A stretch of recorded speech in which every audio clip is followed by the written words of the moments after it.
The hum over the buffet table sounded like a fly trapped in a jar. Fluorescent lights buzzed too loud for a Friday night, and someone had spilled sparkling cider on the faux wood laminate floor. I remember the smell more than anything else. Cheap champagne, lemon cleaner, and too much perfume. Someone from HR had set a saxophone playlist on loop. It was playing What a Wonderful World when she crossed the room. I saw her reflection first, ghosting across the aluminum warming trays. A silk dress clung to her body like water, heels too sharp for a community center's linoleum. His wife. She moved through the chatter like a secret, slicing the air around her as conversations softened in her wake. Straight toward me, she leaned in without breaking her smile. "Thank you for keeping him late." It wasn't loud. It didn't need to be. The sentence landed like glass breaking in a silent room. A slow shattering, the sting already lodged beneath my ribs. Forks froze midair. Napkins stiffened. The room didn't go quiet so much as brittle, like if someone whispered, the whole party might splinter. Even the saxophone faded into a static hush. Her eyes held mine a beat too long, curious, not angry, like she was studying what guilt looked like up close. Then she turned and walked off just like that, her manicured hand sliding around his elbow near the stage, claiming what she believed had been misplaced. "My name is Danielle. I'm 36 years old, and this is how I turned their humiliation into my blueprint for power. Before we continue, please subscribe to the channel and tell me where you're listening from." That night, in that room, I didn't say a word. Not to her, not to him, not to the woman from accounting who blinked at me like I'd sprouted horns. I just stood there, my throat tight, my pulse so loud it drowned out the chatter restarting around me. I picked up a cocktail napkin from the table, red, printed in gold cursive, "Farewell, Michael," and balled it until it left creases in my palm. The glitter ink rubbed off, tiny flecks glinting against my skin like metallic dust. They all looked at me like I was the story now. Her line had written me into the gossip they'd been drafting for years, whispered between sips of wine and clicks of PowerPoint slides. Let them. Michael hadn't even flinched when she said it. That part stuck with me more than the sting of her words.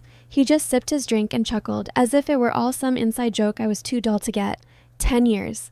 I'd worked under him for 10 years.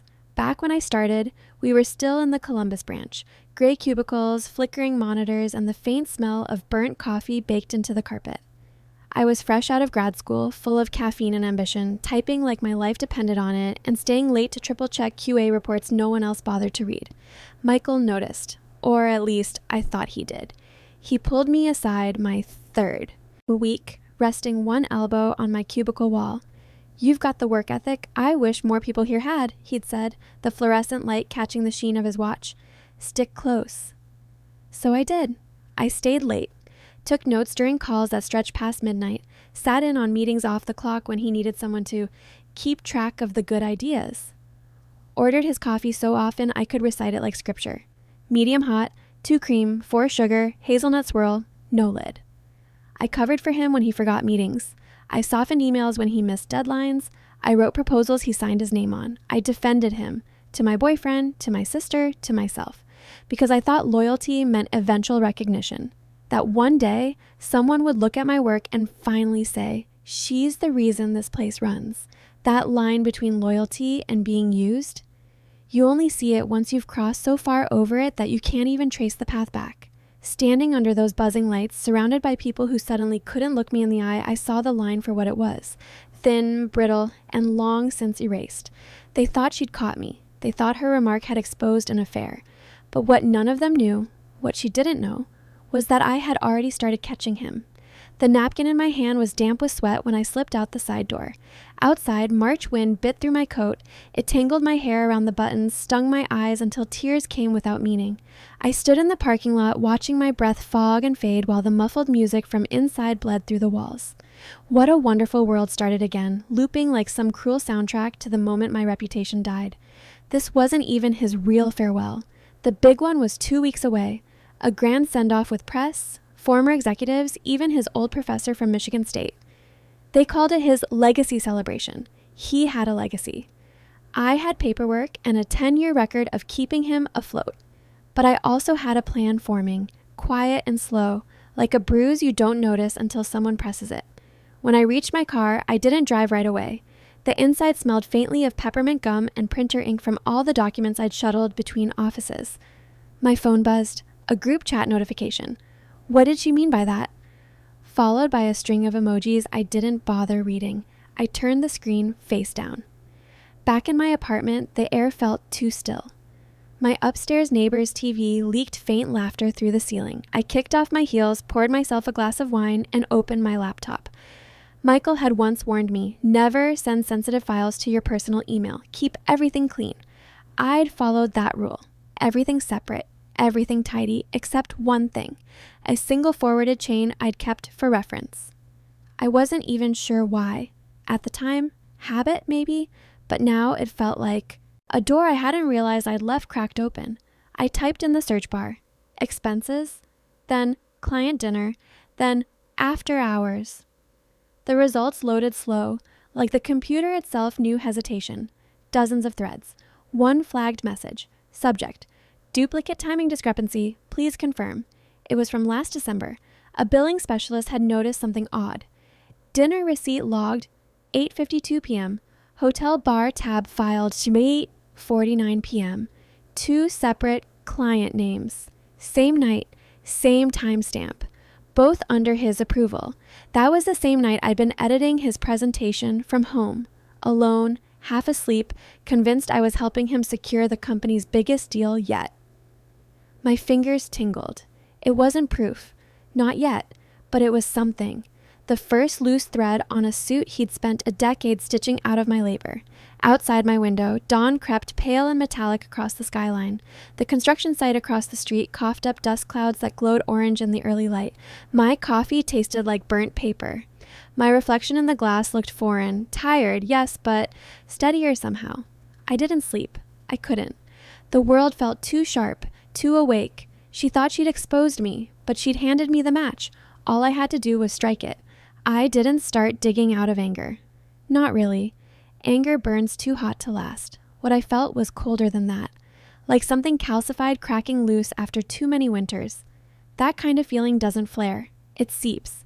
It moves through your body like thawing ice, slow and deliberate, until you can't tell if you're shaking from rage or from clarity. I knew better than to make a move that morning driven by heat. What I needed was precision, a clean incision through the rot. So the next morning, I slipped into the office earlier than usual, which was saying something.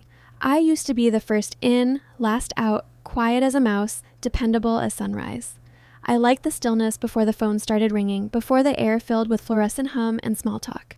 But that Monday, I arrived before even the cleaning crew had finished silencing the building's alarms.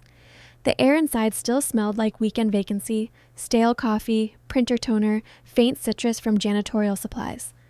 The hallway lights hadn't fully warmed up yet. They flickered, throwing long shadows that stretched and shrank down the vinyl-tiled floor. My heels echoed in the emptiness, the sound too loud, like I'd trespassed into a version of my life that no longer recognized me. Michael's office door was closed, but I didn't touch it. I didn't need to. Because the truth was, Michael hadn't changed his habits in 10 years. Not once.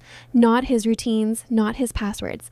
He was the kind of man who believed loyalty equaled invisibility. So long as you smiled, when he delegated, you were safe to ignore. He counted on that. I powered on my desktop, watching the screen bloom. From black to gray to the corporate login page. The hum of the CPU filled the quiet like shallow breathing. I logged into the internal project management system, finger steady, pulse slow. Typed in the keyword, travel request archive. Rows of entries appeared, each one a breadcrumb he thought would never be followed. I started scanning. Back in February, he'd claimed back-to-back client dinners in 2 different zip codes. Both reimbursed, both labeled essential. I remembered those nights vividly. I'd covered his deliverables while he worked remotely from a downtown hotel with a rooftop bar. That was also the week he'd called me from the client site at 10:41 p.m., the sound of glass clinking behind him. That was when the first piece slid into place. He didn't lie about working late with me. He used me as the alibi. Each time he asked me to stay behind, to pull files or finish reports, he logged those hours as meeting support. And every receipt attached to those entries told a different story, one with candlelight and expensive entrees and 2-person tables. The screen's glow washed my face pale as I opened the expense details. Lyft rides, timestamps, addresses. 3 of them billed under the company code during hours marked as presentation prep with Danielle. 2 rides the same evening, one at 9:17 p.m., from a bar in German Village to a boutique hotel 10 blocks north. That ride was time-stamped 15 minutes before he called me on speakerphone, asking if I could review the slide deck he'd just emailed. I remembered that call down to the minute. I'd been stirring leftover chili, laptop balanced on the counter, still believing him when he said, "You're the only one I trust with these edits." He made me his ghost, his cover, the shadow version of integrity, but he'd done it too many times, too sloppily, too predictably. Like I was just a blur he could overlay on his calendar whenever convenience demanded. I printed the receipts, the paper warm against my fingertips. The printer's mechanical rhythm sounded louder than it ever had, like it knew it was producing evidence. I highlighted the overlapping times, neat yellow lines crossing his lies. Then I dug deeper. Payroll adjustments, catering invoices, a catering receipt from Valentine's Day filed under department morale. 2 entrees, 1 bottle of wine, service for 2 at the Avenue Steak Tavern. I remembered that day. He told me I wasn't invited. Just leadership, he'd said, flashing that grin that made every exclusion sound like flattery. You understand. I thought I did. The receipt was signed M.L., but the reservation name beneath it? Juliana. Not his wife's name. Not mine, either. I stared at that line until the black ink blurred. The office was silent except for the air vent whispering overhead. I wasn't angry, I was focused. That's the thing no one tells you. Betrayal doesn't always roar. Sometimes it arrives dressed in logistics, carrying receipts and timestamps instead of tears. By Wednesday, I had 4 folders sitting neatly on my desktop, color-coded and renamed with surgical precision. Expense overlaps, lift receipts, non-approved guests, internal email discrepancies. Each folder felt like a vertebra snapping back into alignment. The click of the mouse became a heartbeat. I transferred them to a flash drive the size of a matchbook, sleek, silver, unremarkable. Then I tucked it inside my sunglasses case. Nobody checks those. That's when I realized I couldn't do this alone. Enter Carmen. Carmen had been Michael's assistant for 7 years, longer than anyone else had survived. She was quiet, efficient, the sort of woman who wrote her to-do list in fountain pen and never misplaced a single post-it. People underestimated her because she smiled small and spoke softly. But underneath, she had the kind of watchfulness born from staying one step ahead of a predator. She once told me she kept a second monitor angled away from her desk so Michael couldn't accidentally read her emails over her shoulder. That was Carmen in one sentence. Pleasant on the surface, reinforced steel underneath. We weren't friends. Not exactly. But there was a silent truce between us. A shared recognition that competence was both armor and target in that office. A nod in the hallway, a passed-along warning when the storm was coming. I caught her in the stairwell late Thursday, just after 5. The air smelled faintly of floor wax and the burnt residue from microwaved popcorn. She was halfway down, paper coffee cup in hand, blazer draped over her arm, eyes tired but alert. "Hey," I said softly, "can I ask you something? Off the record." She paused, one eyebrow lifting. "If it's about where he really was on Valentine's Day," she said dryly, "you're not the first." I blinked. Someone else asked? She leaned against the cold concrete wall, the metal railing casting striped shadows across her sleeve. "He used my corporate card for that reservation," she said. "Told me it was a surprise morale dinner. Claimed HR approved it." Her mouth twisted. "They didn't."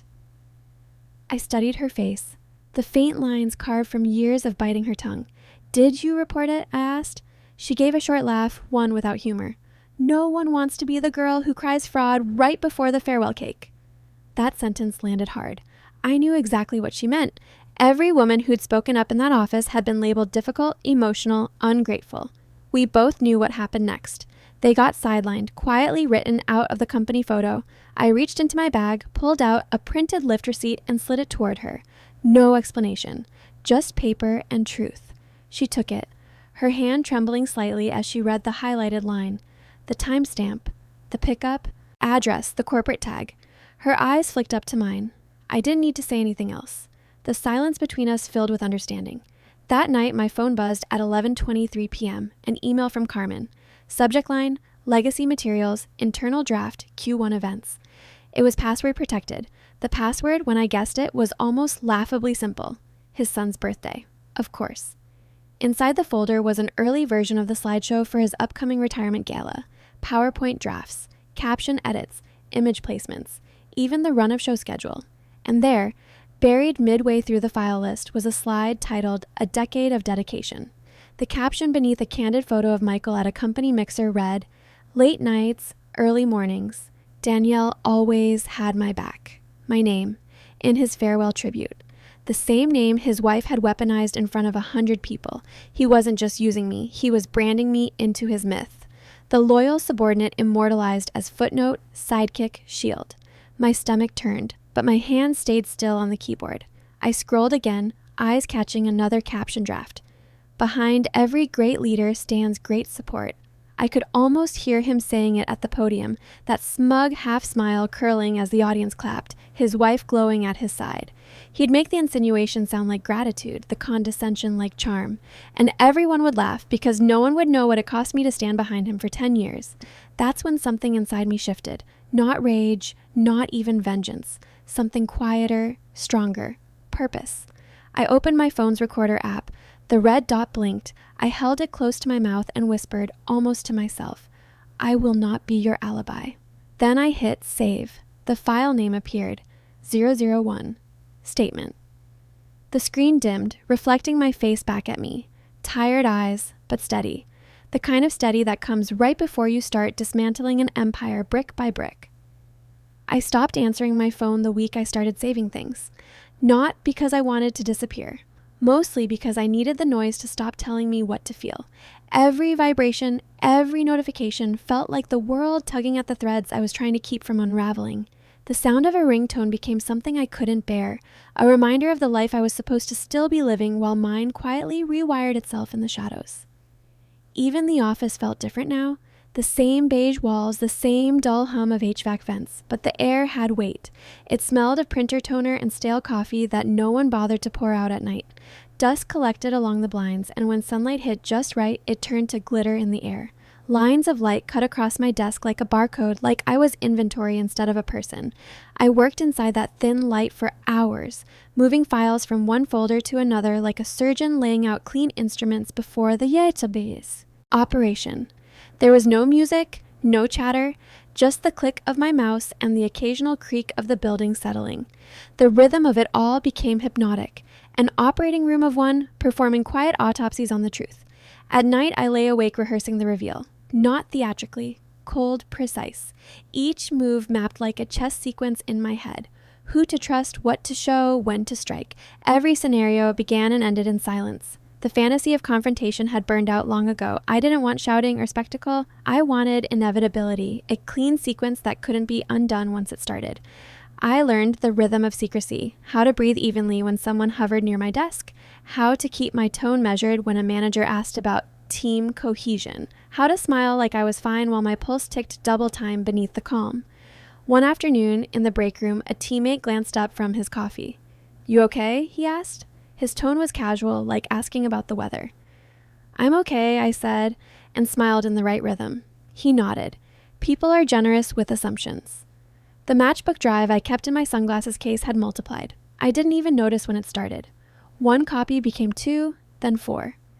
I backed them up to encrypted clouds labeled innocuously, project drafts, holiday itineraries, personal tax files. I printed physical packets too, tucked beneath performance reviews in my desk drawer. I'd never thought of paper as armor until I started collecting it. But once you understand how fragile evidence can be, you start hoarding it like oxygen. The cost came slowly, like a leak you can't see until it floods. Small things, at first. Brunches missed, invitations declined. A friend texted after seeing a photo of me at the office holiday lunch. "You look ghostly. Are you sleeping?" I wasn't. My apartment had turned into a map of sticky notes and receipts. Screens glowed deep into the night. My refrigerator held more documents than groceries. I'd become the quiet version of someone digging their own tunnel out. And then came the setback. It happened on a Thursday night. I'd been organizing copies, double-checking timestamps, when I opened one of the drives and froze. The screen filled with static symbols, rows of corrupted code instead of numbers. A whole chunk of the expense logs gone. I clicked, reloaded, waited. Nothing but gibberish. Watching it felt like watching frost swallow a window pane, the data melting into nonsense line by line. My heart thudded in my ears. It wasn't rage, exactly. It was something emptier, like the universe exhaling a warning. You misread the stars. I stared at the flickering error box, breathing shallowly, then shut the laptop and slid the drive into my coat pocket. I went to find Carmen. We met in the stairwell again. The air was colder there, always smelled faintly of concrete and lemon polish. She was halfway through her shift, paper coffee cup balanced against the railing, heels dangling from her fingers. I held out the broken drive. It's corrupted, I said quietly. She took it, turned it in her hand like she could weigh the mistake. You should have used two-factor, she said. You knew that. I panicked. I made assumptions. Her face softened, but only slightly. She had the kind of practicality that came from years of watching others panic while she stayed still. She folded her hands, a gesture that always reminded me of someone closing a book. Okay, she said after a moment. Then we regroup. There are other paths. She said it so simply that it steadied me. I nodded. There are other paths. That night, I called Alex. Alex wasn't a friend exactly, more like an ally of convenience, a freelance IT contractor with a good memory and better ethics than the people who paid him. He had a soft voice that always hovered just above a whisper, like he was talking you down from a ledge. I trusted him, not because he was kind, but because he was curious in all the right ways. If he used the company card, Alex said after I explained, there's a trail. Banks overshare all the time. Third-party processors keep shadow copies for compliance. We can pull logs, it'll look like a routine audit. I don't want a casual audit, I said. My voice came out sharper than I intended. He laughed softly, but it wasn't mocking. You want it to look inevitable. I paused, staring at the glow of my computer screen. Exactly. That's what it was always about. Not drama, not revenge, inevitability, the kind of truth that rolls downhill once set loose, gathering force until no one can stop it. We worked in silence after that. Late nights in a conference room that smelled faintly of dry erase markers and old carpet. The fluorescent lights buzzed overhead, casting a sterile hum that became a metronome for our plotting. Alex showed me how to read hidden data layers, how to check metadata, cross-verify timestamps, decode when a document had been manipulated. Carmen brought her own contributions, old memos, archived drafts, even the email templates Michael used for expense approvals. She was methodical. She labeled everything with neat post-it flags and never said more than necessary. Every small thing she handed over felt like a quiet vote of confidence. People bring loyalty in fragments. Carmen's came in manila envelopes. Alex's came in late-night log files. Mine came in restraint. Fear threaded through all of it. Not mine, mostly theirs. Carmen worried about losing her job. Alex worried about legal noise, as he called it, being subpoenaed into someone else's downfall. I worried too, but differently. I worried about being reduced to that woman, the one who started something too big and then got crushed by it. The close call came sooner than I expected.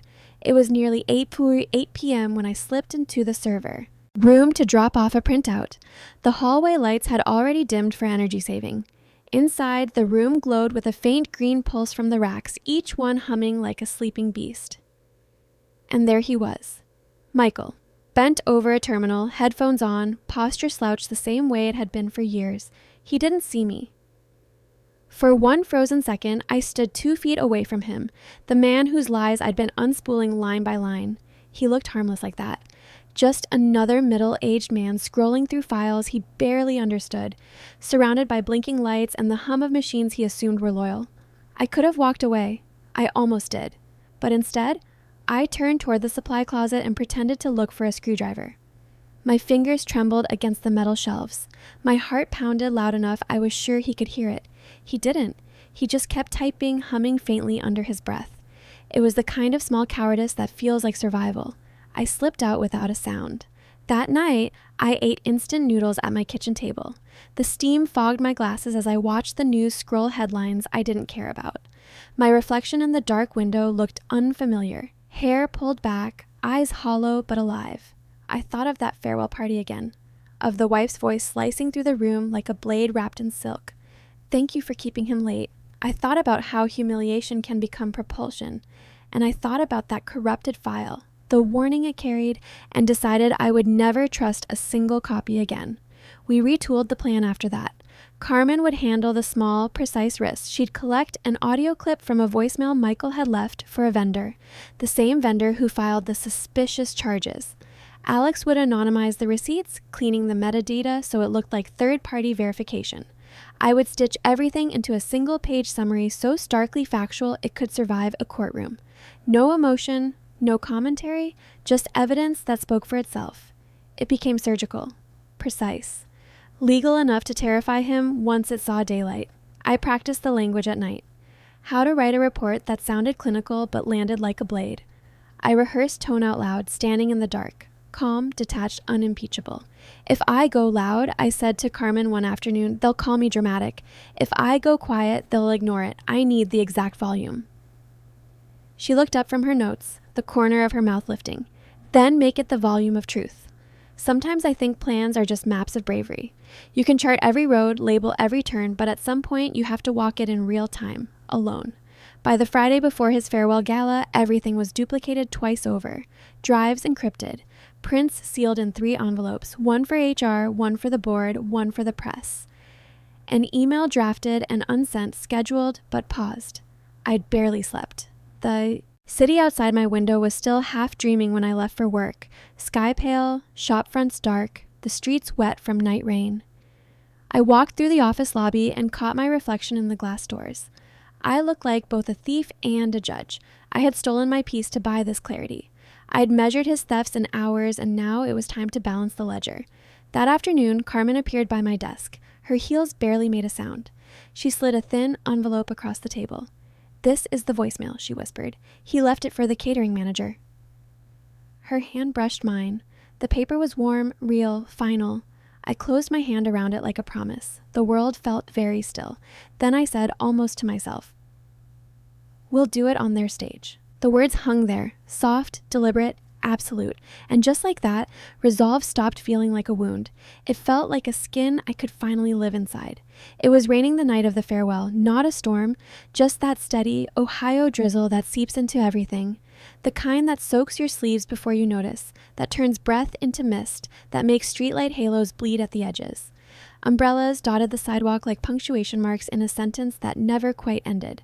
The parking lot shimmered under a grid of yellow halogen lamps, puddles rippling each time a car door shut. The event was at a renovated conference hall near downtown Columbus, the kind of place old money rented when it wanted to pretend it was new. Outside, red brick darkened by rain. Inside, polished chrome mirrored columns, blue-gray uplighting that made skin look flawless and souls look faintly ill. The air smelled of citrus polish and wet wool. I wore black. Not because it was slimming, not even because it was appropriate, because I wanted to disappear until the moment came when disappearing would no longer serve me. The invitation had arrived weeks earlier, printed on thick ivory stock with gold embossing that caught the light like arrogance. A decade of leadership, celebrating Michael Langston's legacy. Legacy. The word hung in my head all night like a bad echo. Something said by someone who didn't realize they were the punchline. I entered through the side door. The metal handle was cold, slick with rain. My clutch fit perfectly in one palm, the envelope tucked inside like a live wire I was pretending not to feel. Carmen was already there. She stood near the stage under the pretense of assisting with the presentation tech, navy dress pressed, hair pinned neat. She had that stillness she wore when she was about to do something irreversible. Anyone glancing her way would see composure. Only I could read the pulse behind it. Alex, of course, wasn't visible. He didn't do rooms like this. No tuxedos, no small talk. But he was present in code. The timer he'd programmed would release the audit file onto the company's shared server exactly 30 seconds after the final slideshow slide. Clean. Undeniable. The ballroom was already crowded. Tables gleamed under low amber light. The air shimmered with perfume, laughter, and the dull ring of glassware. A jazz trio in the corner played something soft and nostalgic, the kind of music meant to sound expensive. Candlelight flickered against a wall of mirrors until it looked like the room was filled with ghosts. I kept my back to the cake table. From there, I could watch him. Michael was magnetic in that practiced way, laughing too loudly, shaking hands like a man campaigning for sainthood. He stood near the shrimp tower, haloed by praise. His tie was slightly loosened, that calculated gesture of a man who wanted to seem approachable. And beside him, his wife. She floated more than walked. Perfect hair, champagne flute poised like a prop, voice soft enough to cut glass. The silk of her dress caught the light every time she turned, catching eyes the way static catches cloth. When she saw me, her smile formed instantly, automatic, symmetrical, the kind that doesn't reach the eyes. "Glad you could make it," she said, her tone dipped in syrup. "We weren't sure you'd show after the confusion." The pause around confusion was deliberate. I didn't answer. I just raised my glass by an inch, a gesture halfway between acknowledgement and dismissal, and turned away before her voice could take root under my skin again. The band shifted to something slower. Plates clinked. Waiters in white shirts glided through the room like chess pieces. The air was too warm, too rehearsed. Then came the speeches. A VP droned about Michael's vision, reading from note cards like they were sacred text. A senior partner followed with a story about tenacity and innovation. People laughed on cue. I listened the way you listen for rain to stop, without expectation, only endurance. Finally, it was his turn. Michael stepped onto the stage, cufflinks catching the light. He adjusted his tie, smiled with the kind of practiced humility that photographs well. His voice carried, confident and familiar, every syllable coated in decades of charm. "Before I share a few thoughts," he began, "there's something I'd like to show you. A little trip down memory lane." Carmen caught my eye from the tech table. One slow nod. The house lights dimmed. The projector whirred to life with a sound like a breath being held. At first, it was ordinary, a slideshow like every farewell before it, grainy photos of office picnics, awkward group shots at conferences, a rafting trip where half the team looked moments from mutiny. Laughter rippled politely through the crowd. Then the slide changed. Title: Behind Every Leader. A photo of me appeared, smiling, slightly blurred. I'd forgotten that day.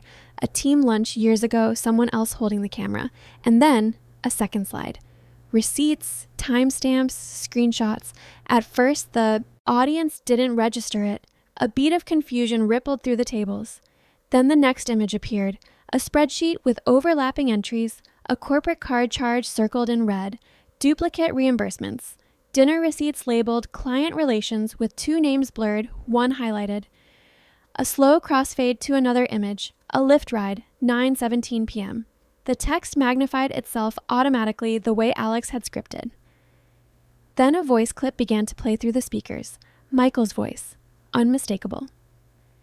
"Just push it through. It's under budget. They'll sign off. No one checks this stuff." The words hung in the dark like smoke. For 3 whole seconds, the only sound in the ballroom was the mechanical hum of the projector fan. No glass clinked. No chair shifted. It was the silence of something sacred breaking. Then came his voice again, this time live. "What the hell?"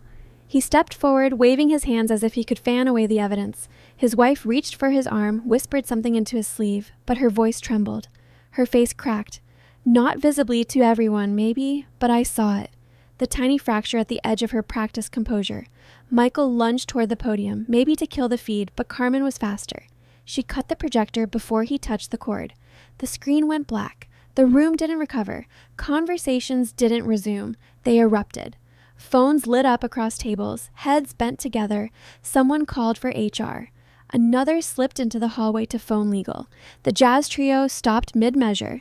The saxophonist quietly packed his instrument and slipped away. And right on cue, Alex's upload hit the internal server. Carmen's glance confirmed it. The notification popped on her screen like a heartbeat. An anonymous sender, a full audit, 10 years of paperwork distilled into 6 clean, irrefutable pages. I didn't have to speak. The room did it for me. Questions flew. Is this real? How long? Who leaked it? A board member's chair scraped hard against the floor as he stormed toward the exit, phone pressed to his ear. The air turned electric. Not chaos yet, but the static before thunder. Michael tried to seize control. This is clearly a coordinated, but his voice cracked. Not from guilt, from fear, the kind that arrives when a man realizes he's lost the script and the audience isn't waiting for the next line. A junior analyst near the buffet looked at me, wide-eyed. "Is it true?" she whispered. I didn't answer. I didn't need to. All I did was set my glass down on the nearest table. It left a faint ring of condensation. Proof of presence, nothing more. Michael's wife stepped away from him, her arms folded tight, nails pressing crescents into her skin. "How long, Michael?" she asked. He opened his mouth, but no sound came. The noise around us drowned him out. She turned toward me then, not with apology, not with rage, but with something quieter. Recognition, maybe. The kind that comes when a person finally sees the math behind their life. "You were never the problem," she said. I didn't nod. I didn't thank her. Because I didn't need her absolution. I already had my own. The noise swelled, not shouting, but murmurs, questions, disbelief, HR whispering to compliance, the click of phones capturing nothing and everything at once. I walked toward the back of the room. My heels sounded too loud in the hush. When I reached the compliance officer, a gray-suited man who'd been watching it all with a lawyer's stillness, I slipped the sealed envelope from my clutch and placed it in his hand. He opened it slowly, read the first few lines. His expression didn't change, but something behind his eyes did. The quiet recognition of an ending written in plain type. What followed wasn't drama, it was erasure, the kind that doesn't announce itself, that moves through a crowd quietly rewriting the hierarchy. You could see it in the way people stopped looking at Michael and started looking around him like he was already in absence. Liability in a suit. No security escorted him out. He simply diminished. Each minute he stood there, the edges of his authority blurred. The applause that had greeted him an hour earlier curdled into distance.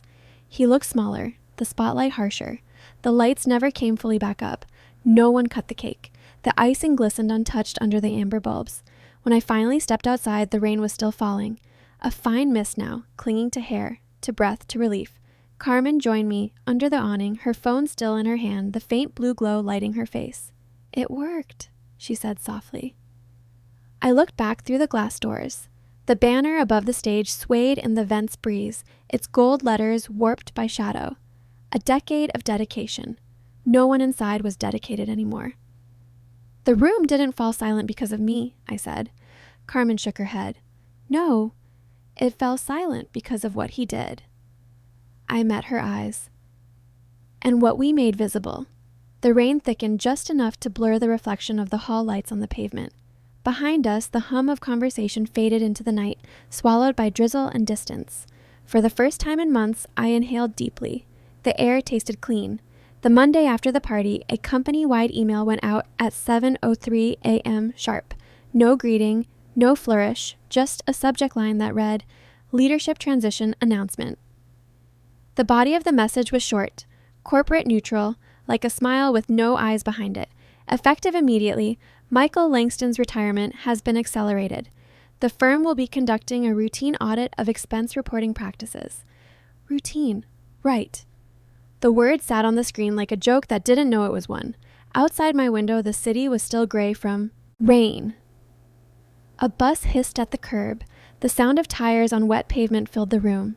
I sipped my coffee, bitter and cold by the time I finished reading. By noon, the slideshow had leaked. I hadn't done it. I didn't need to. Someone else, maybe someone in the audience, maybe someone with access to the shared drive, had sent screenshots to an anonymous workplace Reddit thread. They titled it, "When the Golden Boy's Goodbye Turns into a Confession." It spread faster than I could process. By 1 p.m., the thread had 500 comments. By 3 p.m., a regional finance blog picked it up. The headline was almost polite.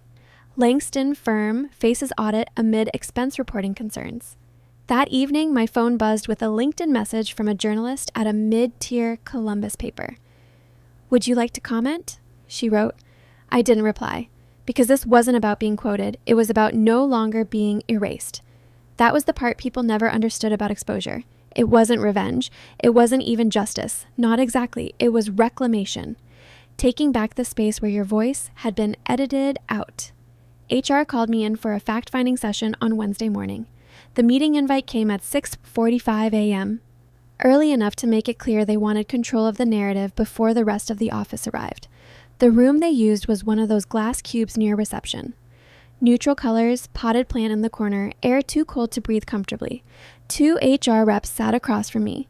One typing notes, the other smiling in a way that said, "We're just clarifying a few details before we decide what happens to you." They used phrases like timeline verification and unusual access points.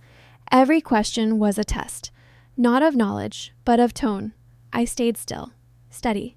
I didn't access anything I wasn't authorized to, I said. The older rep leaned forward, hands folded on the table. But you disseminated internal material to external parties. No, I said evenly. I handed financial discrepancies to your own compliance officer during a public event surrounded by witnesses.